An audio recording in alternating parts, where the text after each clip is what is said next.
안녕하세요,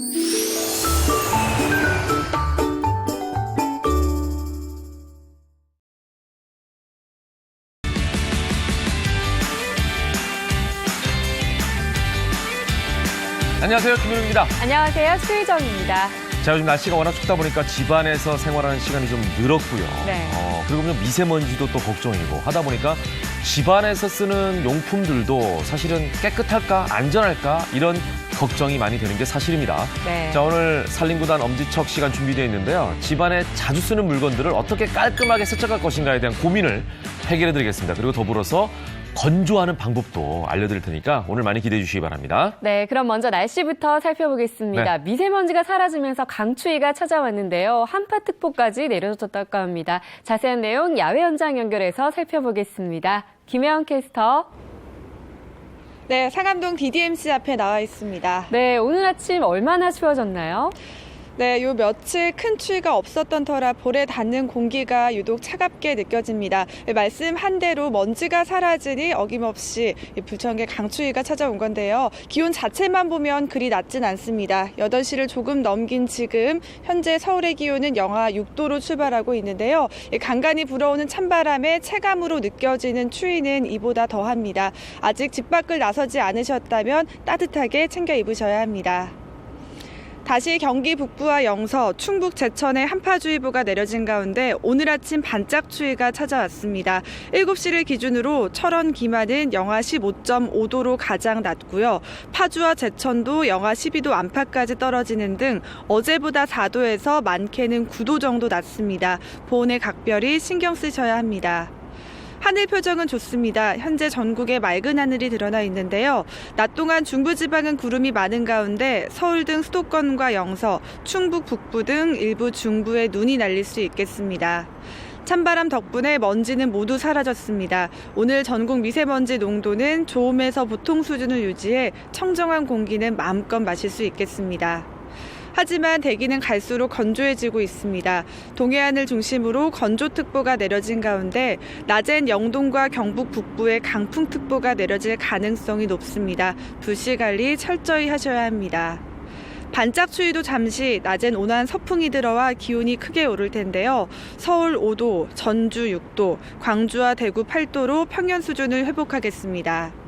이번 주 큰 추위는 없겠습니다. 대체로 맑은 가운데 주 후반 영동 지역에 눈 소식이 있습니다. 반짝 추위처럼 깨끗한 공기도 잠시뿐입니다. 내일 다시 국외 미세먼지가 들어오면서 충북과 호남 등 일부 서쪽 지역을 중심으로 공기가 탁해질 가능성이 높으니까요. 실시간 대기질 정보는 자주 확인하는 게 좋겠습니다. 지금까지 상암동 DDMC에서 오늘의 날씨였습니다.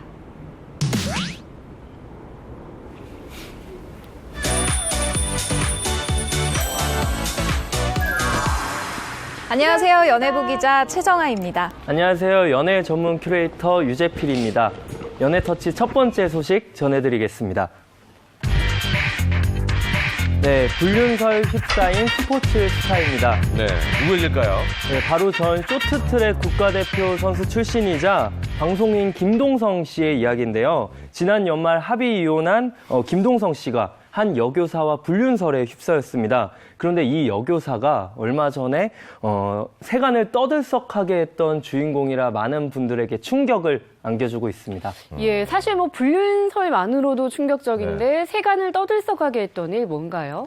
네, 김동성 씨와 불륜 의혹에 휩싸인 이 주인공, 바로 최근 심부름센터에 자신의 친모 청부 살해 의뢰를 했던, 그래서 아주 충격을 안겨줬던 주인공 30대 여교사 A씨였습니다. 네. 친모를 살해해달라고 청부했다. 이것만으로 정말 믿기지 않는 충격적인 얘기라고 할 수가 있을 것 같은데 어떤 사건인지 좀 개요를 짚어볼까요? 네, 서울 강남의 한 중학교 여교사였던 A씨는 2018년 11월에 한 심부름센터에 이런 의뢰를 하게 됩니다. 나의 어머니를 이렇게 좀 살인 청부를 하게 된 그런 이유인데요. 살해해달라고 청부 의뢰를 한 후에 6,500만 원 가량을 송금을 하게 됩니다. 네. A씨는 심지어 가정에 있는 유부녀였는데요. 부인의 행동을 이상하게 여긴 남편이 아내의 컴퓨터를 받고 이 컴퓨터의 이메일을 확인하게 된 거예요. 근데 이 이메일에서 문제의 글들을 확인하게 된 거죠. 청부살인 의뢰 내용의 메일을 확인하고 경찰에 신고, 결국 이렇게 적발이 된 사건입니다. 예, 정말 귀를 의심할 정도로 충격적인 그런 사건인데 이 여교사가 자신의 어머니를 청부 살해하려고 했던 이유가 뭔가요? 네, 이 붙잡힌 여교사는 워낙 강압적인 성격의 어머니 때문에 평소에 스트레스를 많이 받았다고 주장을 했는데요. 아버지는 암으로 상당히 오랜 기간 동안 투병 생활을 했고 어머니는 이런 강압적인 성격 때문에 자주 잦은 갈등을 빚었다고 말했습니다. 그러면서 자신이 정신과 치료도 받았다고 이렇게 주장을 했는데요. 근데 이제 많은 사람들이 이제 궁금해하는 것은 이렇게 부족할 것 없는 여교사가 굳이 이런 단순한 갈등으로 인한 어머니를 청부 살해 의뢰를 했다는 것이 좀 궁금한 사항입니다. 그런데 이제 알고 봤더니 김동성 씨와 내연 관계설에 이제 또 휩싸이게 되면서 혹시 이 사건이 김동성 씨와 연관이 있는 건 아닌지 이제 또 주목을 시작하게 된 거죠. 네.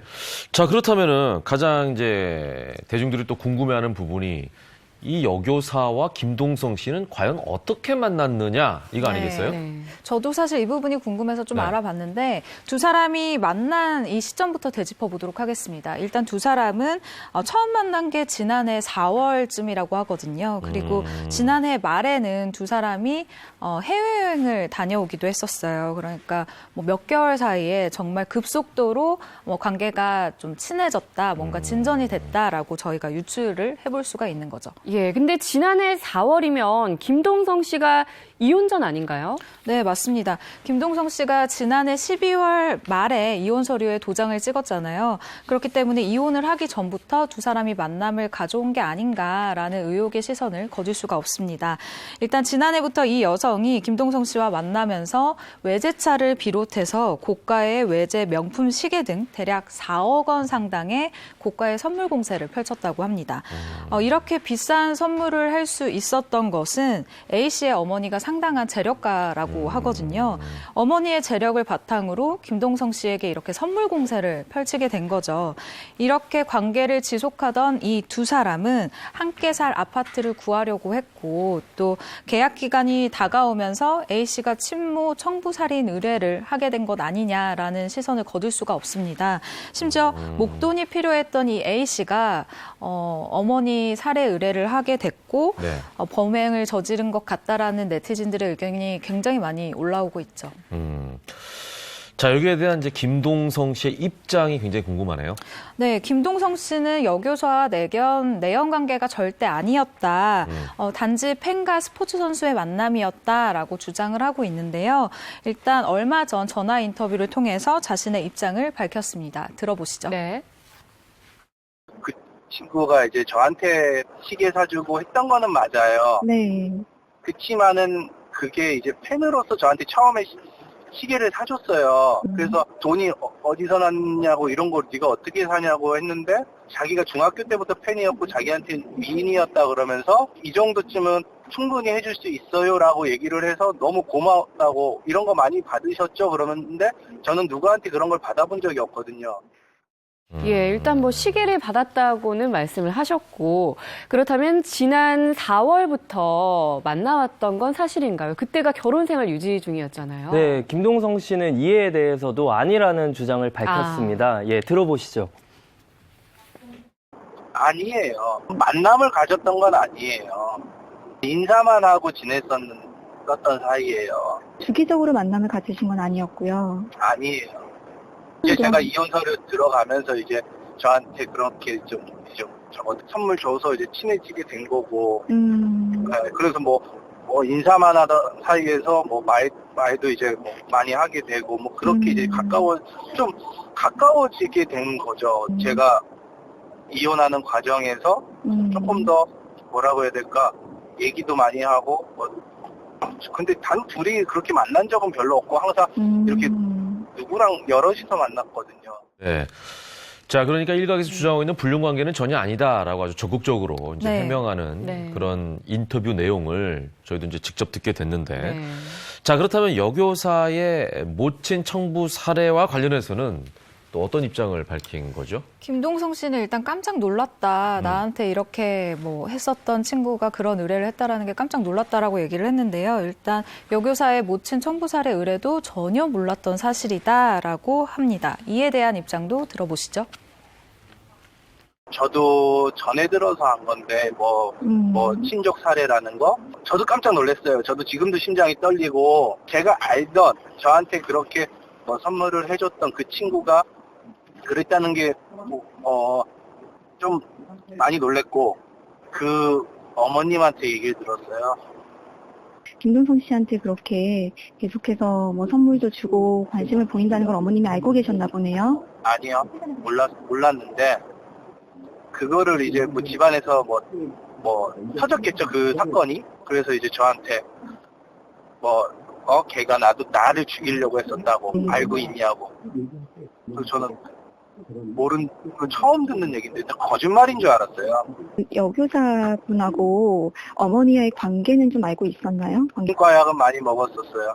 엄마 때문에 뭐 맨날 네, 뭐 처음 듣는 얘기다, 거짓말인 줄 알았다, 뭐 이렇게 얘기하시는 걸로 봐서는 범죄에 직접적으로 연루된 건 아니라고 확실히 얘기한 걸로 보이네요. 네, 전혀 관련이 없었다. 전혀 관련이 현재도 없다라고 분명히 밝혔고요. 앞으로 필요하다면 언제든지 경찰 조사에 성실히 임하겠다라는 입장을 밝히기도 했습니다. 네. 이 말을 들어보면 아직까지 경찰 조사를 받지는 않았다는 얘기네요. 그러네요. 네, 맞습니다. 예. 김동성 씨는 아직까지 경찰 조사를 받지 않은 상황인데요. 검찰은 지난 15일 여교사만을 존속 살해 예비 혐의로 기소했다고 주장을 했습니다. 당시 사건을 수사한 경찰 관계자는 김동성 씨는 청부 살해 관련과 아무 혐의점이 없다고 이제 생각을 해서 수사를 진행은 하지 않았고요. 두 사람이 공모 관계였던 것도 아니고 친모 살해 의뢰는 단순히 이 여교사만의 단독 범행이었다고 설명했습니다. 네. 자, 범죄와는 뭐 관련이 없다라는 게 어느 정도 느껴집니다. 뭐 김동성 씨가 그렇게까지 하지는 않았을 거라는 생각이 드는데, 다만 이제 안타까운 건 김동성 씨가 매번 이제 이런 일에 연루가 되는 게, 그죠? 팬으로서 좀 안타깝다는 생각이 드네요. 자, 아무쪼록 빨리 또 이것도 깔끔하게 좀 해결됐으면 좋겠다는 바람을 가져봅니다. 네, 연예터치 두 번째 소식으로 넘어가 보겠습니다. 네, 연예터치 다음 소식은요. 소외계층 위에 선행 베푼 스타입니다. 네, 아주 훈훈한 소식이죠, 이번에는. 자, 누구 얘기일까요? 네, 얼굴만큼 참 마음씨도 예쁜 배우 한혜진 씨 이야기인데요. 네. 지난 16일 국제구호기구 NGO 월드비전은 한혜진 씨가 국내 저소득층 가정의 난방비 지원을 위해서 3천만 원을 기부했다라고 아주 훈훈한 소식을 밝혔습니다. 지난해에도 난방비 2천만 원을 기부했는데 올해도 계속 이어서 선행을 하고 있는 거죠. 한혜진 씨의 후원금은 난방 소외계층, 그러니까 30가구에 전달이 될 것이고요. 그리고 네. 난방 연료, 그리고 방항용품, 주택 수리를 지원하는데 사용이 될 계획이라고 합니다. 한혜진 씨는 난방비 걱정으로 인해서 추운 겨울을 보내는 어르신과 아이들이 조금 더 따뜻한 겨울을 지낼 수 있도록 후원하게 됐다라고 이렇게 아름다운 기부를 하게 된 계기를 밝혔습니다. 네, 참 누군가를 돕는다고 마음먹는 게 쉬운 게 아닌데 그렇죠. 얼굴만큼이나 참 마음도 따뜻한 한혜진 씨 같습니다. 근데 한혜진 씨가 기부를 한 게 이번이 처음이 아니죠. 예, 맞습니다. 한혜진 씨는 정말로 날개 없는 천사같이 정말 기부 활동도 많이 하고 나눔 활동도 많이 하는 스타 중 한 명인데요. 날개가 있을 수도 있어요. 네.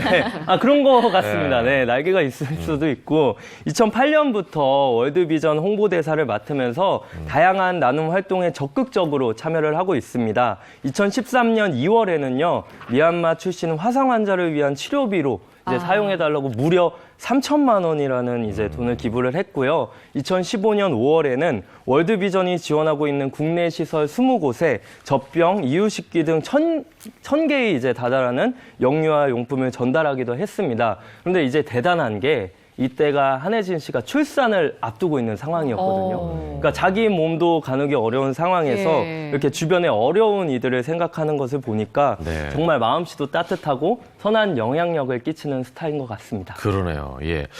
한혜진 씨는 또 대단한 게 뭐 2013년에 6년 전이네요. 그때도 축의금 모두를 귀부했다고 하지 않았나요? 맞습니다. 네. 2013년 국가대표 축구선수 기성용 씨와 결혼식을 올렸는데 이때 축의금으로 모인 금액이 6천만 원이었다고 해요. 근데 이 6천만 원 전부를 희귀질병 아이들의 수술비로 기부를 했습니다. 이 덕분에 정말 급하게 수술이 필요한 상황이지만 수술비가 부담이 돼서 수술을 올리지 못한 아이들, 이 아이들에게 안전하게 수술을 할 수 있는 이 비용으로 지급이 됐고요. 이 소식은 또 1년이 지난 후에야 밝혀졌어요. 그러니까 자신들이 직접 알리지가 않은 거죠. 뒤늦게서야 부부의 선행이 밝혀진 이후에 아주 훈훈하게 화제를 달구기도 했습니다. 예. 부부는 닮는다더니 정말 이 선한 마음씨까지도 닮은 아름다운 부부인 것 같아요. 그러네요. 근데 또 기성용 씨가 아내 바보로 유명하잖아요. 네. 잘 살고 계시죠? 네, 저도 결혼하면 이 부부처럼 행복하게 살고 싶다. 또 기성용 씨에게 한 수 배우고 싶을 정도로 너무나도 행복하게 살고 있는데요. 두 사람은 SNS에 다정한 사진들을 이제 자주 올리곤 했습니다. 네. 그런데 이제 또 주목해야 할 부분은 기성용 씨의 이제 글인데요. 지난 2018년 마지막 날에 한혜진 씨와 함께 찍은 다정한 사진을 올리면서 이제 기성용 씨가 이런 말을 했습니다. 올해도 내 옆에서 고생 많았던 시온이 엄마. 내년에는 더 행복한 일들이 많이 생기길 기대하며 안녕 2018년 그리고 고맙고 사랑해라며 아주 달달한 멘트를 날리기도 했습니다. 네. 뭐 아내 바보기도 하지만 기성용 씨가 또 슬아의 딸이 있잖아요. 네. 그러면은 아빠 입장에서 딸 바보가 될 수밖에 없는데 기성용 씨도 딸 바보더군요. 네, 맞습니다. 네. 기성용 씨 정말 아주 귀여운 딸이 한 명 있는데요. 기성용 씨 SNS에는 아빠의 유니폼을 입고 있는 이 딸아이의 정말 깜찍한 뒷모습이 올라오기도 했습니다. 유니폼이 너무 커서 좀 원피스 같은 그런 아주 귀여운 모습인데요. 그러네요. 기성용 씨는 아빠 축구하고 30분만 자고 만나자라면서 딸을 향한 그리움을 숨기지 않았습니다. 그리고 얼마 전에는 한혜진 씨와 딸이 한방눈을 맞으면서 아시안컵을 위해 아랍에미레이트로 떠난 기성용 씨를 기다리고 있는 이 뒷모습이 SNS에 올라오기도 했는데요. 공개된 게시물을 보면 한방눈이 펑펑 내리고 있는 이 집 안에서 한혜진 씨와 딸이 기성용 씨를 기다리고 있는 모습이에요. 기성용 씨가 이 먼 곳에서 이 아내, 예쁜 아내와 예쁜 딸을 보고 얼마나 보고 싶었겠습니까? 좀만 기다리라면서 애교 섞인 댓글을 올리기도 했습니다. 네, 정말 예쁘고 사랑스러운 그런 가족처럼 보이는데요. 한혜진 씨 뭐 내조도 내조인데 작년에 연기로 복귀도 했었잖아요. 네, 맞습니다. 한혜진 씨는 에너지가 넘치는 연기부터 감성 연기까지 정말 스펙트럼이 넓은 배우인데요. 2014년 이후 이제 4년 동안 배우 활동을 중단을 했다가 지난해 멜로 드라마에 복귀를 했습니다. 근데 이때 이제 기성용 씨가 한 말이 또 굉장히 심쿵을 자극을 했는데요. 네. 엄마이기 전에 당신은 배우다. 무조건 연기하라면서 활동을 적극적으로 독려했다고 합니다. 현재는 이제 한혜진 씨는 다시 영국으로 돌아가서 기성용 씨의 내조와 딸의 육아에 힘쓰고 있다고 합니다. 네. 지금 두 사람의 뭐 사진들도 계속 나오고 있는데 네. 거의 뭐 화보 수준이네요. 그러네요. 기성용 씨도 워낙 잘생겼고 네. 또 기럭지가 우월하잖아요. 맞습니다. 예. 자, 한혜진 씨. 뭐 내주도 중요합니다만 또 멋진 그런 왕성하게 활동하는 모습 팬들로서는 기대하는 부분이니까 많이 또 왕성하게 활동해 주길 기대해 보겠습니다. 네. 자, 다음 주제로 넘어가 볼까요? 네. 네. 연애터치 마지막 소식 전해드리겠습니다. 네, 셋째 임신 소식 밝힌 스타입니다.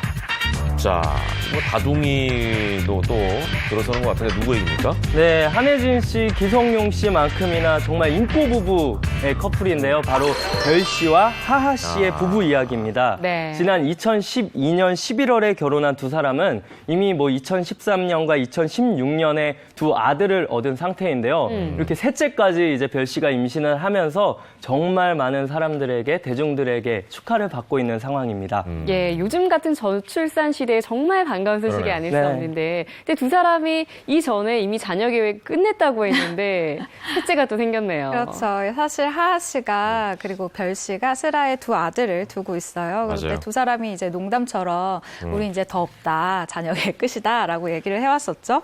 그런데 하하 씨가 얼마 전 라디오에 출연을 해서 셋째가 생기게 된 이 비하인드에 대해서 밝혔습니다.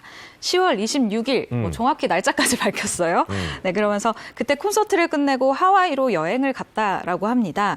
하하 씨는 그 여행이 신혼여행도 아니었는데 왜 뜨거웠는지 모르겠다라면서 너스레를 떨기도 했는데요. 하필 하와이를 가는 이 비행기에서 아들 드림이가 굉장히 아팠대요. 그래서 모든 현지 일정을 취소하고 하하 씨 그리고 별 씨 모두 짜증이 굉장히 많이 난 상태였다라고 이야기를 합니다. 그런데 여행을 이미 왔어요. 네. 일정도 다 취소를 했어요. 네. 기분이 굉장히 짜증도 나는데 네. 몸도 너무 힘들어요. 이럴 때 부부가 무엇을 하나요? 혹시 알코올? 네, 뭐 저는 아직 결혼 안 해봐서 모르겠지만 네, 하하 씨와 둘이 별 뭐 한 잔 씨도 기울이는 건 괜찮죠. 네, 약간 뭐 고생했다 이렇게 전우회를 다질 겸 약간 와인을 한 잔 했다라고 합니다. 그래서 하하 씨와 별 씨가 그날 밤 와인을 마셨는데 별 씨가 그렇게 예뻐 보이더래요. 네, 그래서 셋째가 생겼다라고 네. 아주 유머러스하게 얘기를 했는데요. 하하 씨는 별 씨도 거부하지 않았다라고 얘기를 하면서 셋째가 생기게 된 아주 선물 같은 이런 이야기를 전했습니다. 그런데 이런 일들이 있었기 때문에 셋째의 이름을 하와이로 지으려고 했다. 그러니까 태명을 하와이로 지으려고 했다라는 재밌는 일화까지 밝혔는데요. 두 사람의 셋째는 아무래도 하와이가 준 선물이 아닐까 싶거든요. 그러면서 하하 씨는 여기서 말씀드린다. 자녀 계획은 셋째가 끝이다라고 네, 이야기를 하기도 했습니다. 네. 이것도 조심해야 돼요. 또 몰라요. 이런 일이 그렇죠. 안 생기리라는 보장이 없잖아요. 네. 예, 그런데 하하 씨가 별 씨에게 미안한 마음을 표현했다는 건 무슨 얘기죠? 네, 한 예능 프로그램에서 하하 씨와 별 씨가 함께 산부인과를 찾아갔는데요. 아기가 건강하다는 소식에 일단은 하하 씨는 다행임을 이제 드러내면서도 한편으로는 또 별 씨에 대한 미안한 마음을 드러냈습니다. 하하 씨가 이제 별 씨의 매니저에게 좋은 소식이지만 별 씨의 팬들에게 미안하더라. TV에서도 이제 더 이상 아이를 낳지 않는다고 얘기를 했는데 이제 둘째 낳고 이제 끝이다라고 얘기를 했는데 이렇게 말하면서 아무래도 별 씨의 가수 활동에 방해가 될까봐 마음이 쓰였던 것 같아요. 그리고 이제 하하 씨는 작년에 이제 하하 씨의 공연을 할 때 흔쾌히 아이들과 함께 객석을 지켜주는 아내의 모습을 바라보며 너무 미안하더라. 고마운 만큼 미안한 마음이 더 컸다. 너무 미안하다. 이렇게 말하면서 눈물을 보이기도 했습니다. 네, 별 씨도 엄마이기 이전에 가수다 보니까 그렇죠. 임신으로 이 활동에 지장이 생기지 않을까 아마 이런 걱정을 한 것 같네요. 네, 일단 하하 씨가 별 씨를 생각하는 마음이 정말 큰 것 같아요. 네. 하하 씨가 이렇게 이야기를 했는데 우리 엄마들을 보면 항상 아이가 생겨서 자기의 꿈을 멈추고 끊겼는데 나는 그렇게 하고 싶지 않다라고 이야기를 하면서요. 물론 아이들을 잘 키워줘서 너무 고맙고 별이 컨디션이 허락이 된다면 나는 출산 전날까지도 무조건 별의 활동을 응원할 것이라고 이야기를 하기도 했습니다.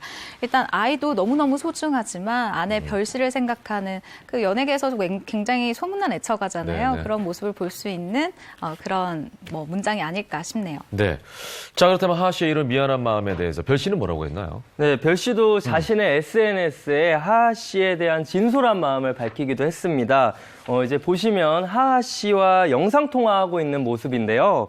네, 이렇게 캡처를 해서 올렸습니다. 하하 씨가 새벽에 계속 영상 통화를 걸었나 봐요. 근데 별 씨가 2시간밖에 잠을 자지 못했다고 합니다. 별 씨는 이런 글을 이제 올렸는데 이렇게 개구쟁이 남편이지만 오늘 보니 역시 내가 참 착한 남자랑 살고 있구나. 누가 뭐래도 속 깊고 마음 따뜻한 내 남편이구나 싶어서 다행이고 감사했다라고 말하면서 하하 씨에 대한 진심을 드러냈습니다. 또 하하 씨에게 자꾸 미안해하지 말고 자신은 배불러서도 노래할 수 있다면서 우리 셋째도 잘 키워보자며 다짐을 하기도 했는데요.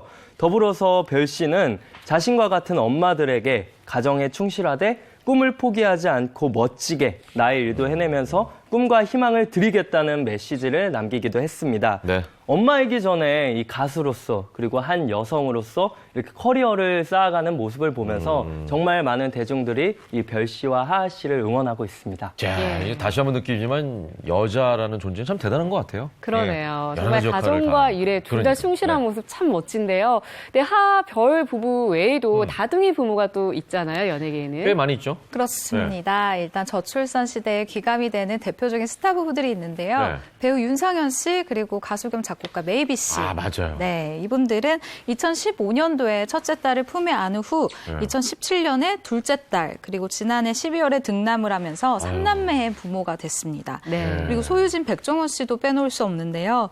2013년에 결혼을 한 뒤에 이듬해 아들을 출산하고 그 다음 해에 딸을 출산한 것으로 굉장히 유명하죠. 그리고 지난해 2월 셋째까지 출산을 하면서 3남매의 부모로 등극을 했습니다. 굉장히 뭐 화목한 집안으로 유명한 이들의 가족인데 특히 소유진 씨 같은 경우는 자신의 SNS를 통해서 남편, 아이들과의 이 행복한 일상을 스스럼없이 공개를 하고 있습니다. 네, 네. 주영훈, 이윤미 씨 부부도 셋째 출산을 앞두고 있는데요. 맞아요. 2006년 결혼한 이 두 부부는 결혼 4년 만인 2010년에 첫째 딸을 출산을 했고요. 이후 5년 만에 둘째 딸을 자택에서 수중분만으로 출산을 했습니다. 그리고 3년 만인 지난해 8월 이윤미 씨는 자신의 SNS를 통해서 셋째 임신 소식을 전해서 정말 많은 축하를 받았었죠. 두 부부는 이미 방송에서 셋째를 원하고 있다라고 이야기를 했을 만큼 많은 사람들의 축하를 받았고요. 셋째 역시 자택에서 수중분만으로 출산을 할 계획이라고 합니다. 네. 저도 뭐 아들, 딸 쌍둥이 둘을 데리고 있습니다만 쉽지 않거든요, 사실. 예, 둘도 쉽지 않은데. 네. 셋, 넷. 네. 뭐 김혜연 씨, 뭐 김지선 씨 이런 분들은 뭐 넷씩 키우고 있잖아요. 야. 예. 정말 저 방송일도 열심히 하고 아이도 잘 키우고 네. 참 보기 좋습니다. 멋지네요. 예. 자, 훈훈한 이런 임신 소식들까지 함께 들어봤습니다. 네. 두 분 말씀 다 들었습니다. 고맙습니다. 네. 감사합니다. Happy lady makes me crazy. Happy lady makes me crazy. Oh lady, hold in a coffee mug. Can you hear me?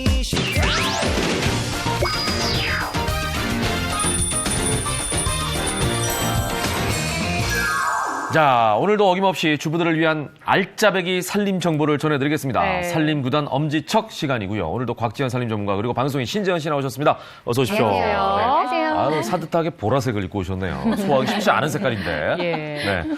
자, 우리가 매일 사용하는 생활용품들은 자주 사용하다 보니까 사실은 세척하는 거를 잊는 경우가 있어요. 좀 워낙 소홀할 자주 경우가 쓰니까 있죠. 오히려 네. 그냥 매일 쓰는 거니까 뭐 이런 생각하고 넘기는 경우도 있는데 요즘 같은 경우에는 미세먼지도 많고 그러다 보니까 특히 이제 저 같은 경우는 아이들이 어리잖아요. 맞아요. 그럼 사실 어느 순간에는 이거 씻어야 되는 거 아니야? 아. 세척해야 되는 거 아니야? 이런 걱정이 들긴 하더라고요. 더 민감하실 것 같아요. 네. 저도 사실 아이를 키우니까 이제 오늘 아침에도 사실 칫솔을 이렇게 보다가 네. 약간 어제 쓴 거니까 약간 축축한 거예요. 네. 이게 안 보이지만 얼마나 세균이 많을까 막 이런 생각을 하니까 좀 끔찍하더라고요, 저는. 네. 맞아요. 뭐든지 이 쓰는 것보다 관리하는 게 훨씬 더 맞아요. 중요한데 특히나 좀 오래 사용하려면 더 깨끗하게 관리하는 게 중요할 것 같아요. 네, 맞아요. 자주 사용하는 것만큼 더 깨끗하게 관리해 주셔야 되는데요. 생활용품들도 관리하는 방법, 세척하는 방법들이 다 따로 있거든요. 네, 그래서 네. 오늘 집에서 자주 사용하는 생활용품들 깨끗하게 관리하고 세척하고 그리고 간편하게 세척하는 방법 알려드리겠습니다. 네. 네, 그럼 본격적으로 시작하기 전에 오늘의 주제 먼저 짚어보겠습니다. 네, 살림구단 엄지척 오늘의 주제는요. 자주 쓰는 생활용품 깔끔 세척 건조법입니다. 네. 그러니까 많은 분들이 주제를 보시면서 뭐 특별한 게 있겠어? 그냥 뭐 쓱쓱쓱 닦아가지고 말리면 되지 뭐. 네. 또는 뭐 물 이렇게 해가지고 세척한 다음에 말리면 되지 뭐 이렇게 생각할 것 같은데 자 하나하나 짚어보면요. 놀라운 정보가 있으니까 네. 끝까지 함께해 주시기 바랍니다. 네. 자 오늘은 다양한 생활용품 세척 그리고 건조법을 살펴본다는 말씀을 드렸는데 가장 먼저 알려주실 네. 제가 들고 오구. 있는 게 뭐예요? 바로 고무장갑인데요. 장갑. 뭐 청소할 오. 때도 쓰고 네. 설거지할 때도 쓰고 정말 주부들의 손을 보호해주는 필수품이잖아요. 네. 그러니까 근데 고무장갑 자체를 세척을 하나? 의아해하는 분들도 있을 거예요. 네, 저도 네. 보면은 이거 굉장히 궁금한 게 설거지를 제가 많이 하거든요 집에서. 근데 항상 설거지는 예. 그 개수대 싱크대 위쪽에 이렇게 걸려 있어요. 근데 저도 걸어놔요, 사실은. 예, 쓴 다음에. 근데 이걸 특별히 뭐 세척을 하나 이런 생각할 것 같은데. 이게 통풍이 안 되잖아요. 고무다 보니까 네, 네. 이 안에서 냄새가 굉장히 많이 날 수 있고요. 아. 뭐 곰팡이 들 수 있고 관리를 반드시 해주셔야 됩니다. 맞아요. 물이 그 안에 흘러 들어가서 고여서 썩는 경우도 있더라고요. 그러니까 여기 이제 습기가 차면요. 네. 일단 약간 귀한 냄새 아마 맡아보셨을 거예요. 그렇죠? 저는 많이 맡아봤죠. 네네. 근데 이걸 어떻게 해야 되나 사실 저도 이게 대책이 안 생기더라고요. 그렇죠. 예. 그래서 제가 오늘 간편하게 세척하는 방법 알려드릴게요. 먼저 준비하실 것은요. 네. 지퍼백이에요. 네. 집에 이런 지퍼백 흔히들 있잖아요. 예. 알려드리면 이 지퍼백 안에 일단 고무장갑을 안에다가 넣습니다. 네. 그래요? 고무장갑을 넣는데 네. 그 다음에 필요한 것이 있는데 네. 바로 고무장갑 세척할 때 이게 있어야 되거든요. 뭔가가 또 도구가 필요하고. 뭔가 이렇게 네. 세제 같은 그런 게 필요할 것 같아요. 네. 네. 어떤 자, 요걸 한번 공개해 볼까요? 뭘까요? 바로 아. 밀가루고요. 네네네. 밀가루와 식초 아. 준비해 주시면 되겠어요. 그러네요. 네. 이걸로 어떻게 세척을 할까요? 네, 제가 이제 지퍼백 안에다가 고무장갑을 넣고 이 세제, 바로 밀가루 넣어주라고 말씀드렸는데요. 네네네. 일단 바로 보여드리겠습니다. 네. 지퍼백 안에 고무장갑을 넣어주세요. 먼저 넣고. 네, 그리고 말씀드렸던 밀가루를 밀가루. 안에다가 한 2스푼 정도만 너무 많지 않게요. 네네. 이거 다 집에 있는 거잖아요. 그렇죠. 이 재료들이. 네. 지퍼백도 다 가지고 있고. 네, 그리고 어느 순간에 보면 밀가루는 유통기한 지나 있는 것들이 많이 있거든요. 맞아요. 예. 그런 걸 청소할 때 사용해 주시면 됩니다. 그래서 그냥 다. 일단은 여기는 잘 닫아 주셔야 되죠. 네. 네, 밀가루가 빠져나오면 안 되니까요. 네. 그래서 열심히 이렇게 흔들어 주세요. 그냥 맨 밀가루로. 네네. 이게 밀가루를 이렇게 해주는 이유는 밀가루 세제라고 들어보셨어요? 아니 정말 저는 네. 너무 신기한 것 같아요. 사실 밀가루 남는 게 엄청 많은데 버렸거든요. 네. 그리고 이런 지퍼백도 사실 쓰기가 다시 모해서 그렇죠. 버린 것들이 굉장히 예. 많은데 너무 괜히 네네. 버렸네요. 그렇죠. 이 밀가루가 이물질이나 오염물질을 흡착해서 아. 없애주는 역할을 해주거든요. 그래서 설거지할 때도 밀가루 세제를 사용하는 맞아요, 경우가 맞아요, 종종 맞아요. 있는데 네. 그만큼 오염물질을 잘 없애줍니다. 그래서 열심히 흔들어 주시고요. 그리고 그 두 번째 단계로는 이제 물을 준비해서 네. 여기 아까 보여드렸던 식초를 넣어주세요. 아, 나는 또 밀가루와 식초라 그러길래 네. 밀가루 안에 넣고 그냥 식초를 거기다 부어서 한꺼번에 네. 돌리는 줄 알았더니 그건 아니네요. 그건 따로 아니고요. 따로. 네. 물이 한 8 정도면 네. 식초가 네. 한 2 정도의 이. 비율. 8대2. 8대2 정도의 비율로 이렇게 넣어주세요. 이렇게 식초는 그럼 무슨 역할을 하는 거예요? 식초는 아까 전에 밀가루가 오염물질을 제거해 줬잖아요. 이번에 식초는 악취 제거.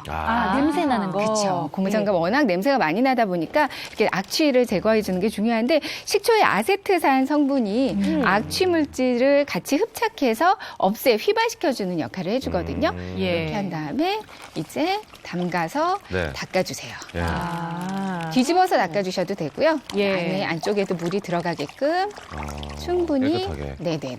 야, 정말 식초는 효자네요, 효자. 정말 쓰이는 살림에를 데가 톡하게 쓸 네네. 여러모로 쓰임새가 있는데 네. 혹시 식초 외에도 활용할 수 있는 게 있다면 어떤 게 있을까요? 네, 식초를 사용하기 싫다 하시는 분들은 요즘 뭐 미세먼지도 그렇고 여러 가지 바이러스 때문에 손세정제 많이 사용하시죠. 맞아요. 저희 네. 집에도 있어요. 예. 네, 손세정제로 식초 대신에 닦아주시면 되는데요. 손세정제에 그 계면 활성제 성분이 있기 때문에 네네. 역시 식초처럼 이렇게 냄새를 없애주는 역할을 해줍니다. 그러니까 밀가루에 하고 손 세정제를 이용해갖고 네, 한번 하면 더. 뭐 손 씻듯이 고무장갑도 이렇게 같이 네네. 씻어주는 거네요. 네, 맞습니다. 그렇게 닦아주시면 되고요. 네.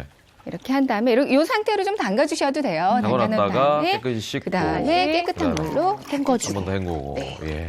이게 음식물 쓰레기를 계속 만지는 거기 때문에 네네. 사실은 굉장히 지저분하거든요. 그러네. 이렇게 하면 오염물질도 없어지고 예. 그리고 또 냄새도 없애주기 때문에 훨씬 네네. 좋습니다. 아니 정말 어렵지가 않아서 하루에 한 번씩 해줘도 괜찮을 것 같아요. 네. 예. 그러네요. 근데 그거 했을 때 네. 이제 나머지는 사실 이제 저희가 개수대에다가 그냥 아까 저도 얘기했습니다만 쓴 다음에 이렇게 널어놓잖아요. 맞아요. 그럼 또 이게 축축하게 있다가 또 쓰게 되고 이렇게 되는데 그렇죠. 이게 세척하는 것도 중요하지만 사실은 말리는 게 중요하지 않습니까? 말리는 게 말리는 중요하죠. 거, 예. 사실은 걸어 놓으실 때 또 이렇게 걸어 그러니까 놓으시잖아요. 맞아요. 예. 그러면 여기 부분에 또 물이 그대로 고여 있어서 다시 사용하기에 정말 찝찝하고 냄새도 더 많이 납니다.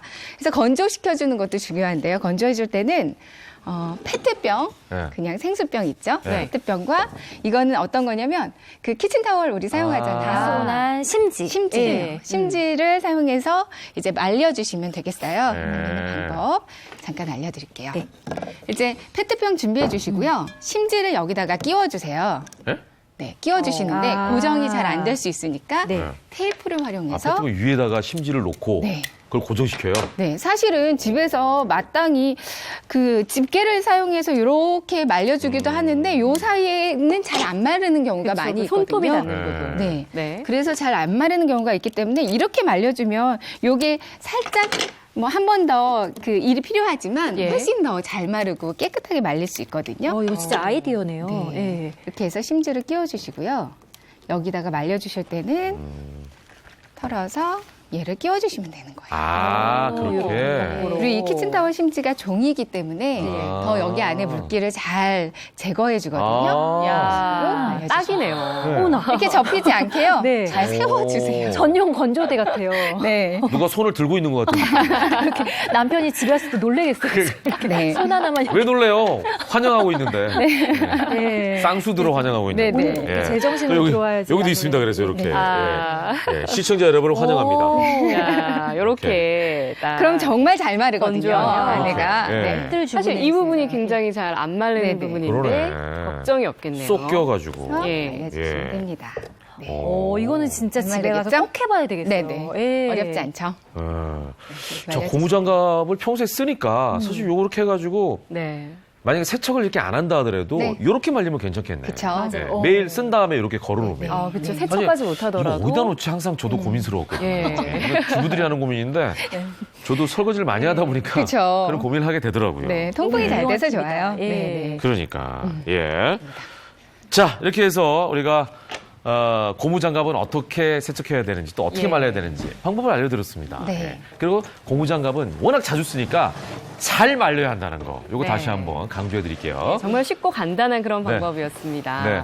자 이번에는 또 네. 어떤 생활용품을 어떻게 세척할지 굉장히 궁금하네요. 네, 주방에서 요리하실 때 이런 나무 식기들 많이 사용하지 않으세요? 아. 예, 그죠? 보통 이제 뭐 요리할 때, 요리할 붓거나 이제 전 부칠 때. 특히 예. 요즘에는 나무로 된 식기를 많이 활용해요. 많이 왜냐하면 예. 우리 아내가 쇠 긁는 소리를 되게 싫어하거든요. 아. 프라이팬에다가 이렇게 숟가락 같은 거 살짝만 닿아도 네. 막 경기를 일으키고 예민해지고. 막 이러고 막 그거 막 이렇게 되는데 나무 주걱이나 이런 거 많이 쓰잖아요. 네, 뭐 아무래도 네. 플라스틱이나 이런 거 사용하면 좀 네. 유해 물질이 나올 수 있기 맞아, 때문에 맞아, 나무가 맞아. 좀 안전하다고 친환경이니까. 생각해서 네. 요즘엔 밥 주걱으로도 나무 많이 맞아요, 사용하는데요. 맞아요. 네. 나무는 안전하긴 하지만 좀 안 좋은 점이 이 안에 미세한 틈이 많이 있어요. 맞아요. 이 틈 사이에 설거지를 막 하다 보면 음. 그 잔여 세제들이 남을 수밖에 없습니다. 네. 끼겠다. 사이사이 그죠? 예. 찍죠. 그걸로 또 다시 그럼요. 요리를 하면 우리가 그 잔여 세제를 네. 그냥 먹게 되는 경우가 있잖아요. 그렇기 네. 때문에 이 나무 식기들은 정말 관리를 잘 해주셔야 되거든요. 네.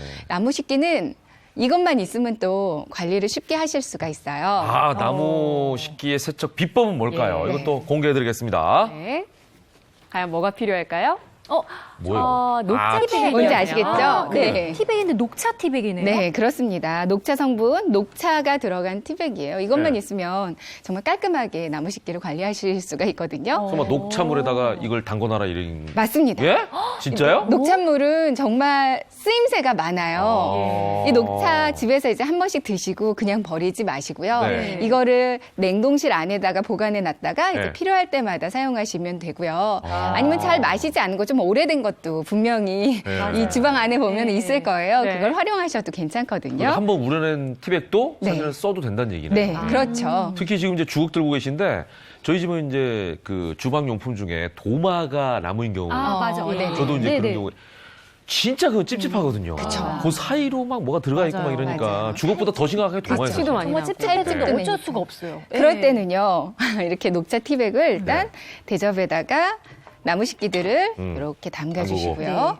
이 상태로 이제 녹차 티백은 한 서너 개 정도, 네. 서너 개 정도 담가주세요. 그러니까 녹차물을 우러나야 되니까 네네네. 한번 쓴 티백 같은 경우는 여러 개 넣으면 되겠네요.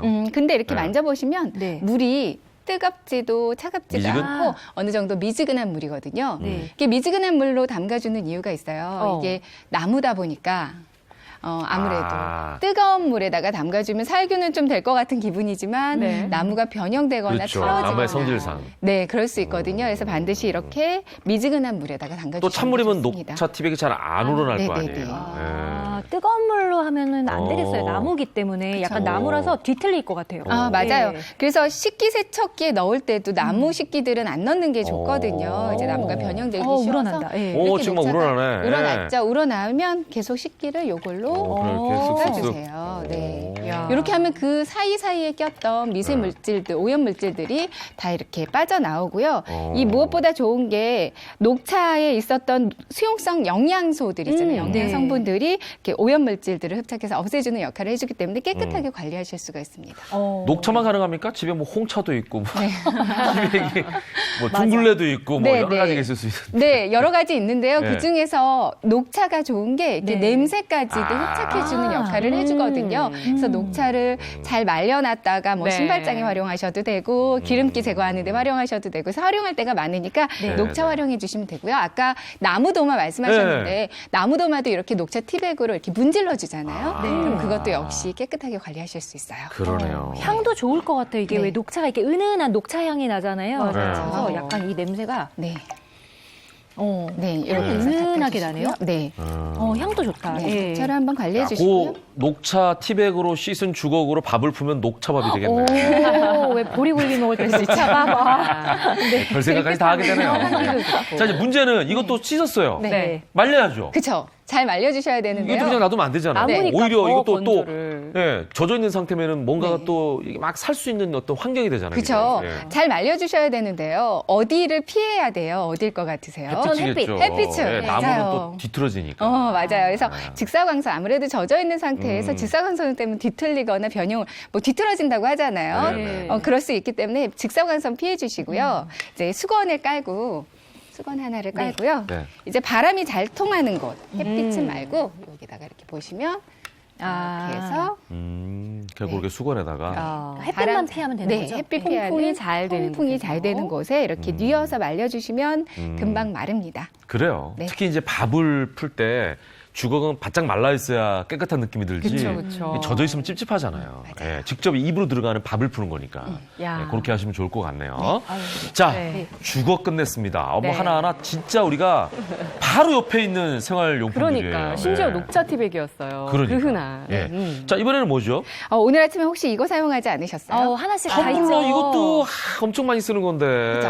정말 많이 쓰죠. 쓰면 또 찝찝하잖아요. 요즘 맞아요. 또 특히 많이 쓰잖아요. 맞아요. 맞아요. 요즘 추우니까 특히 따뜻하게. 일회용 제품 사용보다는 네. 텀블러를 많이 선호하시고 네. 또 이게 온도도 참 이게 민감한 음료 같은 경우는 보관이 잘 되잖아요. 맞아요. 그래서 많이 사용하실 텐데요. 텀블러는 이제 설거지를 해주잖아요. 네. 설거지를 해줘도 냄새는 제거가 안 되는 경우가 그러니까 많습니다. 예를 들면 여기다가 보리차를 담잖아요. 그럼 네. 그 다음날 보리차 냄새가 나고 보리차는 그래도 다행이죠. 네, 그 주스를 넣으면 주스 냄새가 그쵸. 나고. 예, 그러니까 이걸 세척은 잘 해줘야 되겠는데 냄새가 배어 있으면 예. 정말 난처해요. 예. 그러니까 보리차를 넣었는데 다른 냄새가 난다.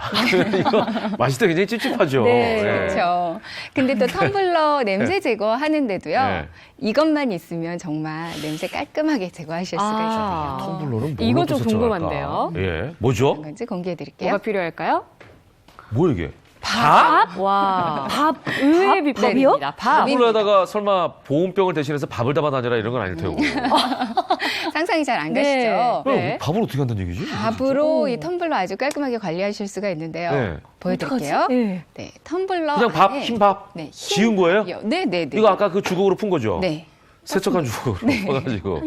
밥을 준비해 주시면 되고요. 텀블러, 이제 네. 냄새 나는 텀블러 안에 물을, 미지근한 물을 한 4분의 1 정도. 미지근한 물. 네네. 네. 그래야 밥이 잘 풀어지거든요.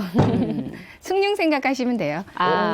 거기다 밥을 풀어요? 네, 밥을 한 숟가락 정도만 네. 넣어주세요. 어머, 웬일이야. 어머. 세상에 처음 봤어요, 저는. 네네네. 예. 그리고 텀블러 지금 이거는요, 뚜껑은 잘못하면 너 장난치냐? 혼날 짓이에요. 애들이 이렇게 하자.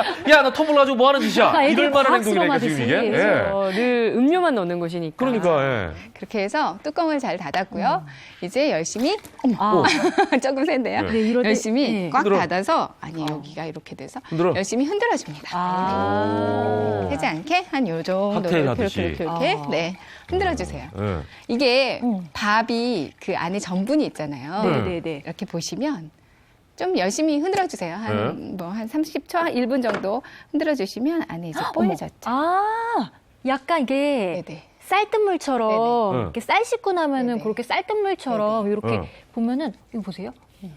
이렇게. 네. 뽀얗잖아요. 네. 뽀얀 이렇게 물이 되네요. 예. 우러났거든요. 이게 전분 성분 때문인데 이 전분이 오염물질도 흡착해주지만 네. 냄새, 아, 냄새 분자를 잘 흡착해서 제거해주는 네, 역할을 네. 해주거든요. 네. 냄새 제거하는데 아주 좋습니다. 오. 이런 식으로 좀만 흔들어준 다음에 네. 버려주시고요. 그렇게 씻은 다음에 마시면 숭늉인데 네네. 절대 먹으면 안 되겠죠. 네, 먹지 안에 마시고요. 냄새나 이런 거 흡착한 거니까. 네네. 야. 지금 순간 생각이 드는 오. 게 밥을 넣는 것도 신기한데 밀가루를 풀어가지고 하면 안 되나 이런 생각도 들어요. 밀가루도 괜찮아요. 같은 전분이기 때문에 괜찮은데요. 그러니까 네. 하면 네네. 그래도 밀가루도 괜찮지만 밥으로 하면요 더 잘 됩니다. 아, 그래. 그래서 덩어리가 크니까. 네, 있잖아요. 그러기도 하고 덩어리가 부드럽잖아요. 아, 그러네. 그렇기 때문에 더 오염물질까지도 흡착해주고요. 밀가루는 또 잘 안 풀어지고 막 뭉치니까. 네, 그리고 또 다시 또 세척해줘야 맞아. 되기 밀가루 때문에. 자체를 또 세척하는 게 일이구나. 네네. 그쵸. 아이고, 내가 하나만 생각했어. 쌀뜨물이 훨씬 더 네. 효과가 있으실 거예요. 그러네. 밥을 넣어주는 근데 게 훨씬 정말 좋습니다. 냄새가 진짜 안 나는지 한번 맡아볼게요. 그쵸. 오, 진짜 안 난다. 네, 네. 냄새 안 효과가 나요. 있네요. 네. 근데 보통 오, 우리가 아무 냄새도 안 나요. 텀블러에 네. 음료를 여러 가지 종류를 많이 담잖아요. 네. 근데 담다 보면 좀 샌다고 해야 되나? 그런 음료들이 있더라고요. 피해야 될 음식, 음료가 있을까요? 텀블러를 들고 다니실 때는 네. 염분이 들어간 음료들 있잖아요. 네. 뭐 이온 음료라든가 네. 아. 해독 주스라든가 그런 거 안 돼요? 이렇게 염분이 들어가 있으면 이 텀블러 내부를 부식시킬 수 있습니다. 그래서 피해 주시는 게 좋고요. 네. 이제 많지는 않은데 탄산음료를 또 넣어가지고 다니시는 분들이 있어요. 네. 그래서 탄산음료를 넣고 뚜껑을 꽉 닫아버리면 네. 내부 압력이 좀 팽창하면서 뭐 뚜껑이 좀 열린다거나 아. 음료가 밖으로 좀 샌다거나 예. 이런 경우들도 있으니까 그런 음료들은 피해 주는 게 좋죠. 텀블러라서 무조건 많은 뭐 여러 종류의 음료를 넣는 건 아니군요. 안 되겠네요. 피해갈 것도 있네요. 네네. 예. 그 텀블러도 말려야죠. 네, 뭐 역시 텀블러도 굉장히 잘 네. 말려주셔야 되는데요.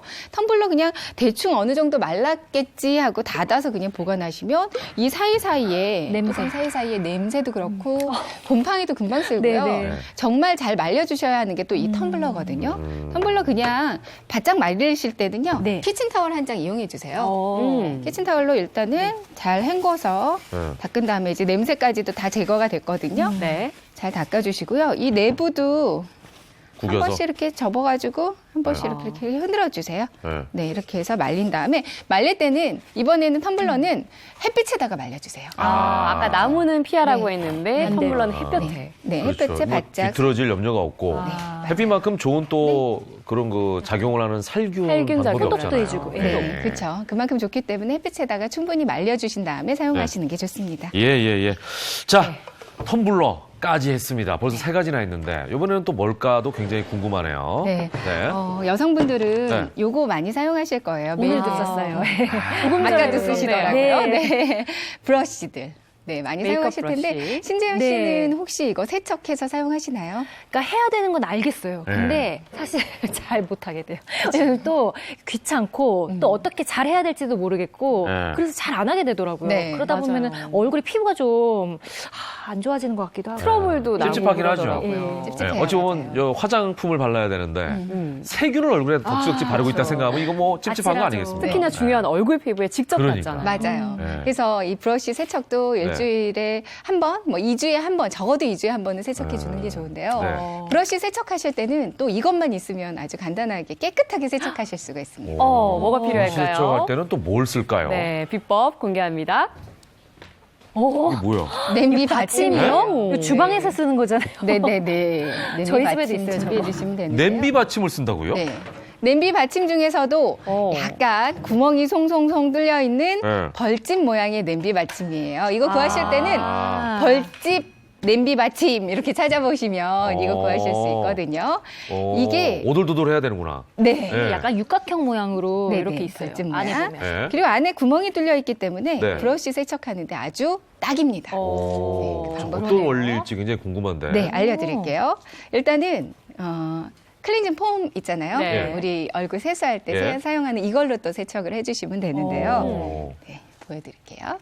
우선은 여기에 냄비 받침에 클렌징 폼을 조금만 짜주세요.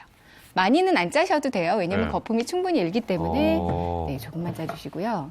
그리고 이렇게 사용을 많이 했던 브러쉬예요. 네. 브러쉬를 약간 따뜻한 물에 네. 네, 충분히 적셔주고. 물에 적신 다음에요. 네. 거품을 네. 내줍니다. 아, 그 자체를 그냥. 아, 그게 이제 그 홈이 있고 하니까 그죠. 그 거품이 잘 나겠네. 거품이 잘 나죠? 네. 네. 또 얼굴 씻을 때 쓰는 폼 클렌징이 네. 아, 얼굴만 씻어주는 게 아니라 브러쉬도 씻어주네요. 야, 브러쉬를 지금 아주 깨끗하게 씻어주거든요. 그러네요. 이게 브러쉬 전용 세척판도 있어요. 실리콘판을 따로 팔기도 하고 네, 이제 네. 세척기 따로 이렇게 세척해 주는 것들도 있는데 그거 세척판도 한 10,000원 정도 하고요. 네. 세척기도 굉장히 비싼데 이거는 정말 뭐 한 1,000~2,000원이면 사실 수가 있거든요. 이거 보세요, 이거. 닦아주시면 그러니까 냄비 받침을 기왕이면 이런 홈이 있는 걸 사야겠네. 네네. 그럼 일석이조 아니에요. 네. 이렇게 브러쉬도 빨고 네. 냄비 받침으로도 쓰고. 그렇죠. 이게 더 좋은 거는요. 그 브러쉬 시중에 파는 거는 또 크기가 작아요. 그럼 거품이 잘 안 나거든요. 얘는 또 크기가 크기 때문에 엄청 거품이 잘 거품 잘 나네요. 이렇게 보시면 뿌연 그 화장품 물이 오, 예. 나왔을 거예요. 예. 야. 파운데이션 했던 네네. 건가 봐요. 그렇죠. 예. 여기 한 번만 더 짜주시면 네네. 네. 와. 이것도 깨끗하게 브러쉬는 세척이 뭐 되고요. 여성분들은 하나만 있는 게 아니잖아요. 그렇죠. 종류별로 종류가 있어서. 엄청 많으니까. 물을 충분히 네. 묻힌 다음에 그렇게 내주시면 짜자자 됩니다. 그냥. 거품이 굉장히 잘 나거든요. 예. 요게 예전 그 어머님들로 따지면 빨래판이네. 그렇죠.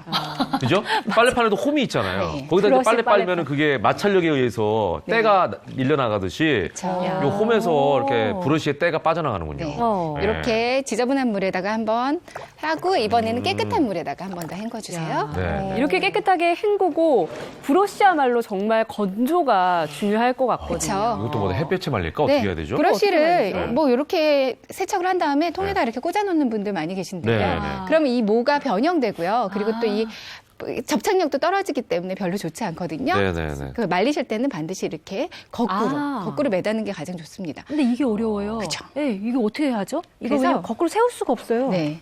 집에 있는 네. 우리 이 옷걸이와 네. 고무줄만 있으면 또 아주 간편하게 브러쉬도 세척해서 말릴 수가 네네네네. 있거든요. 제가 이렇게 잡고 있을게요. 보시면요. 이 그냥 고무줄이 옷걸이에다가? 있죠. 네네. 이렇게 해서 매달아 주시고요. 네. 한번 돌려주세요. 이렇게만 한번 아, 그냥 돌려주시면 고무줄로 감아가지고, 그래서- 그렇게 고정해서. 한번 돌려주세요. 아. 어머나, 이거 전용 브러쉬 건조대예요, 이거. 네. 진짜? 예. 그래서 야. 한 번만 곽지원 씨는 진짜 돌려주세요. 집에 있는 거 보면은 저거는 어떻게 활용할까? 이런 걸로 머리가 굉장히 아프시겠다. 맥가이버 같아요. 그러니까 이게- 예. 아, 이렇게 되네. 그러면 정말 이게 네. 물이 아래로 뚝뚝뚝 떨어지면서 마르는 것도 훨씬 더 금방 마르고요. 했어요, 이렇게. 변형 안 되고. 변형도 안 되고. 야, 브러쉬 빨래가 완성이 됐네요. 이렇게 해서 널어놓으면 그러니까. 끝나고도 한 번에 착 오, 네. 괜찮다, 이것도. 네네, 예, 괜찮죠. 이거 어떻게 할까 굉장히 고민했는데. 네. 아니, 정말 네, 남편분들이 말려주시면 너무 좋아하실 것 같아요. 예, 이렇게 남편이 왜 정말 좋아해요? 집에 있는 너무 거. 알뜰하구나, 우리 부인은. 아. 네. 이 남편이 옷걸이도- 놀릴 수도 있죠. 아내가 쓰는 브러쉬가 종류 이렇게 많아? 이럴 수도 아, 있죠. 또 걸릴 수도 예. 있군요. 네네. 야. 자, 다음으로 넘어가 보겠습니다. 여기서 마지막 하나 더 끝이 있죠? 네, 마지막 이 정말 세척하고 싶은 게 진짜 이거. 나 이거는 진짜 알고 저 싶어. 오늘 아침에도 그랬어요. 네, 그 예. 생각하셨다면서요. 네. 이 칫솔은 정말 항상 물기에 젖어 있고 우리가 그냥 사용하고 화장실 안에 두는데 화장실 안에는 온도 높죠, 습기 높죠. 정말 세균이 무럭무럭 생각은 자라는. 그렇게 하는 잘 안 네. 돼요. 왜냐면 하루에 막 한 번만 쓰는 게 아니잖아요. 네. 그렇죠. 그래서 여러 번 이제 쓰니까. 전용 그 칫솔 살균기도 쓰잖아요, 우리가. 그런 기계까지 네, 있더라고요. 기계도 있을 정도로 네. 사실 찝찝한데 그것도 못 믿겠어요. 사실 어떤 그 경우는. 살균기도 네. 사실은 그 안에 곰팡이 쓰는 경우가 맞아, 많아서 맞아. 그거 자체가. 잘 관리 그 자체도 관리를 네. 해주셔야 되는데요. 근데 집에서 꼭 굳이 살균기 없어도 네. 이것만 있으면요. 오, 구강청결제. 네, 구강청결제만 있으면 깔끔하게 관리하실 수가 있어요. 우리 입안도 깨끗해지지만 칫솔도? 칫솔도 네 그만큼 깨끗하게 그러네. 입안도 관리하실 수가 있습니다. 깔끔하게 하니까 네. 마찬가지 원리로 칫솔도 깔끔하게 하겠다라는 담가도 생각이 드네요. 딱 되겠죠. 보는 순간. 네. 그 생각은 못 했네요. 네, 우선 컵 안에 네 이제 구강청결제를 적당히 넣고. 넣어주시고요. 예. 칫솔을 근데 이 칫솔을 담가주실 때는 가족들 거 다 담가주시지 마시고요. 자기 것만. 자기 것만 중요한 이렇게 팁이네요, 네네, 정말. 담가주세요. 네. 이 구강청결제는 불소 성분이요. 네. 우리 입안의 세균도 없애주지만 역시 칫솔 안의 세균도 없애주거든요. 그렇게 해서 끝나는 건 아니죠. 네. 왜냐면 제 앞에 전자레인지가 있거든요. 맞아요. 네. 이렇게 한 30분 정도만 담가주시고요. 네. 이제 물에 한번 세척해서 30분 담그고 네, 햇빛에다가 일단은 물기를 말려주세요. 네, 한번. 그 다음에 살균 소독 효과. 네. 바로 전자레인지를 활용해서. 나 이거 전자레인지 무슨 요리를 하려나 했더니 네. 네. 여기다가 칫솔을 돌려요? 네, 전자레인지 안에 넣어도 돼요. 한 여기다가 30초만 돌려주세요. 30초? 네. 이게 구워지는 거 아니야? 이거 그냥 플라스틱인데? 네, 맞아요. 괜찮나요? 그래서 더 이상 많이 돌리시면 안 되고요. 딱 30초 미만으로만 돌려주시면 좋거든요. 어? 1분 넘어. 나 1분 됐는데? 30초에 빼면 될 것 같아요. 30초 빼면 되니까. 왜냐면 너무 길게 하면 그러니까. 플라스틱이기 때문에요. 아, 그러네. 플라스틱 성분이 녹아 나올 수 있기 때문에 전자레인지에 돌려주실 때는 정말 지켜보고 계셔야 돼요. 아주 그러네, 짧게만 그러네. 하다 보면 돌려주시는 게 그러네. 좋습니다. 요령이 예. 좀 생기겠어요. 하다 그쵸. 보니까. 그러네요. 그래도 예. 전자레인지가 좋은 게 이제 전자파가 세잖아요. 그 그러네. 전자파가 그 칫솔 안에 있던 세균의 세포막을 예. 손상시켜줍니다. 예. 그렇구나. 그래서 그 예. 세균을 없애주는 역할을 해주기 자, 때문에요. 30초 정확하게. 좋거든요. 생각을 네. 못했어요. 예, 중시했어요, 된 내가. 것 같아요. 맞습니다. 예, 봐요. 해가지고 뺍니다. 뜨거우실까요? 네. 예? 안 전자레인지를 모르시는 거 아니죠? 살짝 따뜻한 정도. 이렇게 해서 네. 이렇게 예 알겠습니다. 내주시면 좋겠습니다. 아 이렇게 해서 칫솔까지. 네네. 뽀송뽀송하게 건조가 됐네요. 네. 진짜 이게 말라버렸네. 네, 순간? 네. 네. 오 예. 자 이렇게 해서 오늘 집안에 많이 쓰는 생활용품 세척하는 법 네. 그리고 깔끔하게 말리는 법까지 알려드렸습니다. 오늘 두 분 말씀 잘 들었습니다. 고맙습니다. 감사합니다. I've been through all them changes. A lot of stuff came down. I dealt with all the issues. You might say I've been around. But back when I got started, there was a righteous sound. It doesn't matter what I've been through.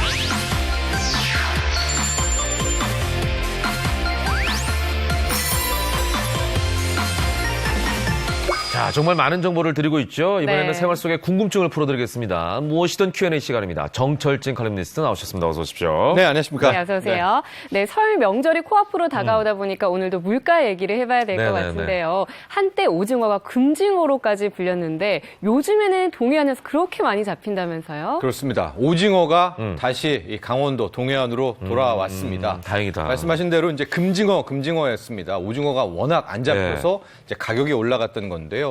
올 이제 1월부터 좀 봤더니 벌써 743톤이 잡힌 거예요. 그럼 이게 어느 정도일까? 우리가 안 잡혔을 때 작년 대비 무려 3.8배. 그러니까 와. 4배 가까이가 그래요? 벌써 1월 들어서 잡혀오기 이미? 때문에 이미 뭐 이런 추세가 쉽게 꺾일 것 같지는 않거든요. 예. 그래서 이제 오징어 풍년의 한 해가 될 것 같다. 이런 전망 나오고 있습니다. 이유는 왜 그렇죠? 이유가 그동안에 왜 우리 동해안에서 잘 잡히던 오징어가 안 잡혔느냐. 예. 이제 뭐 그 온실효과 때문에 수온이 따뜻해졌고 다 북쪽으로 갔거든요. 그래서 북쪽에 오징어 매장, 그 어장이 형성이 됐는데 지금 겨울철 때문에 북쪽도 한류 세력이 굉장히 약해진 거예요. 그러니까 오징어가 추운 줄 알고 갔다가 아니네라고 하고 의외로 우리 동해안이 온도가 더 떨어지면서 다시 동해안 쪽으로 오징어가 집중적으로 몰리게 된 겁니다. 그렇다면 오징어 가격은 당연히 떨어졌겠죠? 많이 떨어졌죠. 예. 예, 20마리 우리 한두름 보통 6만 7천 원, 8천 원 금징어라고 했을 때 뭐 7만 원도 살짝 갔다 왔는데 지금 시장에 가보시면 4만 원대까지 지금 떨어졌고 아마 4만 원 초반까지도 가격이 좀 더 떨어질 것으로 예상이 되고 있습니다. 네. 야, 그럼 오징어 요리하는 분들 많으실 것 같은데 싱싱한 오징어 어떻게 고를까요? 처음에 뭐 오징어 고르는 법 말씀을 드리면은 네. 색과 질감 두 개를 보셔야 되는데 색은 투명한 게 좋습니다. 이렇게 탁 보시면은 뭐라고 그래야 될까요? 윤기라고 표현해야 될까요? 투명성을 봐야 되고 네네. 그다음에 질감은 탄력도 탱탱해야겠죠. 탱탱한 거 있지 않습니까? 이제 만져도 보고 해가지고 눌러서 쑥 나오는 탄력도와 투명한 색 두 가지를 생각하시면 되겠습니다. 말씀 나눈 김에 네. 오징어 뭐에 좋은지 이것도 좀 알려주시죠. 이게 참 만병통치약 같은 느낌이 드는데 네. 오징어에 일단 들어있는 성분 중에 가장 유명한 것이 타우린. 맞아. 예, 타우린은 면역력 강화에 굉장히 좋다. 이런 얘기 여러분들 잘 아시죠? 그러니까 네네네. 면역력 강화에 일단 좋고요. 그 다음에 이 간 기능까지도 개선을 해줍니다. 또 하나, 이 알츠하이머병을 예방하는 그러니까 치매 예방에도 오징어가 굉장히 좋다라는 많은 연구 논문이 지금 나와 있는 그런 상황이고요. 예. 또 하나. 콜레스테롤을 낮추고 있다. 그러니까 오징어가 뭐 고혈압 환자에 좋다 이런 얘기 많지 네. 않습니까? 혈관 질환 예방에 효능이 좋다. 그 다음에 항산화 전용과 함께 이건 뭐 셀레늄 때문인데 항암 효능이 있다. 그리고 마지막 결정타 단백질이 풍부해서 어디에 좋을까요? 바로 다이어트? 다이어트까지 좋은. 그러니까 이렇게 제가 설명을 해드려 보니까 이건 오징어가 항암, 항산화, 엄청난 간 효과가 기능, 있네요. 면역력, 다이어트, 치매 예방 정말로 좋은 음식이다. 뭐 이렇게 말씀드릴 수 있겠습니다. 야, 근데 이왕이면 이런 오징어하고 궁합이 더 잘 맞는 음식이 있으면 좋을 것 같아요. 네, 근데 이 오징어가 유일하게 없는 성분이 있으니 바로 비타민 A라고 합니다. 그러니까 당근 같은 이제 이런 네네. 거와 함께 이제 조리를 해 주시면 좋을 것 같고요. 네네. 특히 오징어는 조리법이 워낙 많기 때문에 아마 주부님들 굉장히 좋아하실 것 같습니다. 네. 자, 이번엔 다음 얘기로 넘어가 보도록 하겠습니다. 네. 직접 운전해서 고향 가시는 분들이 또 많을 거예요. 이런 계획을 많이 세우실 텐데. 올 설에요. 네. 예, 고속도로에서 혹여나 차 사고가 나게 되면 당황하게 되기 때문에 네.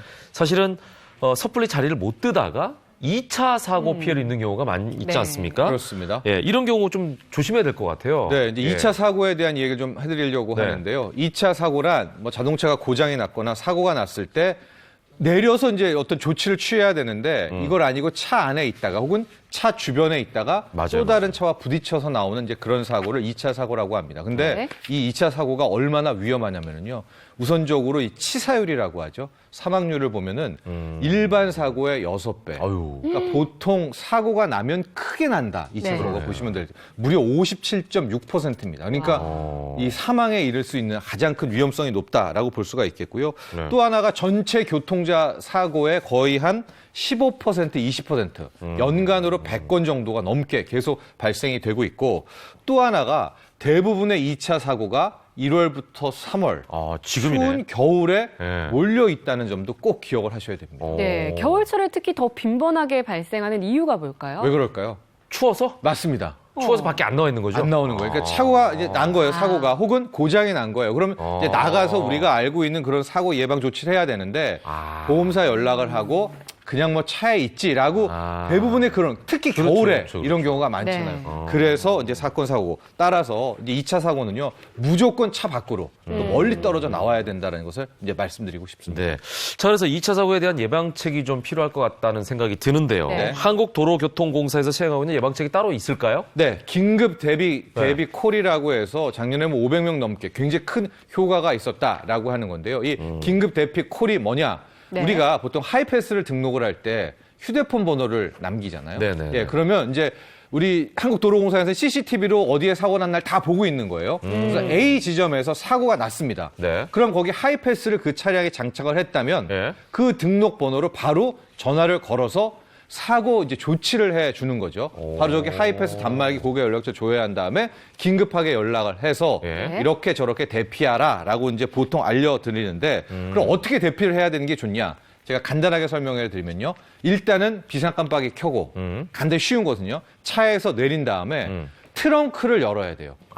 왜냐하면 트렁크를 열어야 특히 SUV나 트렁크를 열면 어떻습니까? 이게 위가 또 높아 보이죠. 네. 그렇기 때문에 뒤에 오는 차량이 잘 보이겠네. 잘 보이죠. 그다음에 깜빡이. 더 중요한 건 이제 이 삼각대. 삼각대를 앞에다가 뭐 50m 앞에다 두는 것까지 좋은데 우선적으로 깜빡이 켜고 이 트렁크 열고 나와서 멀리 떨어져 있어야 된다. 네네네. 이 점은 꼭 기억하시기 바랍니다. 예, 물론 뭐 사고가 안 나는 게 좋겠지만 긴급 대피 콜 서비스 잘 기억해 두시면 좋을 것 같습니다. 영상으로 보는 이슈도 준비되셨죠? 네, 뭐 지난해 그리고 현재까지 고용 쇼크, 고용 한파가 계속되고 있는데요.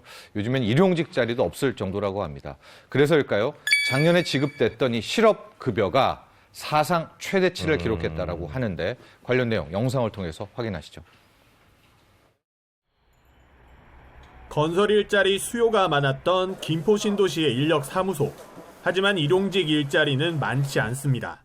아유, 그게 과장되니까 3분의 1 줄어버렸어요. 그냥 오늘도 이 추운 데 와가지고 그냥 한 20명 그냥 다 들어갔어요. 대규모 인력시장이 서는 서울도 사정은 마찬가지입니다. 사람이 부족했다고요, 예전에는. 지금은 50명 이상은 돌아가는 실정이에요. 건설 일용직마저 구하기 힘든 근로자들은 실업급여에 의존합니다. 가정사들이 시험 다니다가 잘리고 뭐 그런 사람들이 많은데 그런 사람 아니래도 일할 사람이 많아가지고. 실제 지난해 실업급여 지급액은 1년 새 1조 4천억 원이 넘게 늘어나 통계를 공개한 2008년 이후 가장 많았습니다. 특히 건설업 종사자에게 지급된 실업급여가 가장 큰 비율로 늘었습니다. 지난해 실업자가 사상 최대인 107만 명을 넘어섰고 고용보험 가입자도 늘었기 때문입니다. 고용노동부는 이와 함께 최저임금 상승으로 구직급여 하한액도 올라 지급액이 늘어난 것으로 분석하고 있습니다. 채널A 김남준입니다. 생방송 김윤욱의 굿모닝 1월 21일 월요일 순서 여기까지입니다. 네, 저희는 내일 아침 8시에 더 유익한 소식으로 찾아뵙겠습니다. 오늘 하루도 행복하게 보내십시오. 고맙습니다. 감사합니다. Swing, swing, call out your baby.